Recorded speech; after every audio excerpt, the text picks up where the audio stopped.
Naiuwi na sa Zamboanga del Sur ang mga labi ni na Labangan Mayor Ukol Talumpa, pati na ang kanyang misis at pamangkin. Inilibing agad sila base na rin sa tradisyong Islam.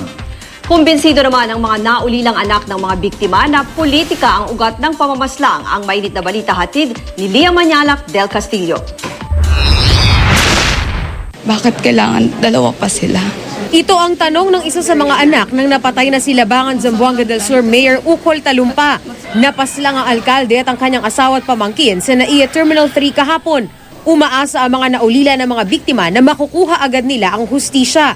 Sana malutas nila agad yung kaso para mapabilis yung kung sino man yung bumaril sa papa ko at saka sa mama ko kasi ang bigat ng nararamdaman namin. Tikom sila tungkol sa investigasyon sa krimen. Bahala na raw dito ang mga otoridad.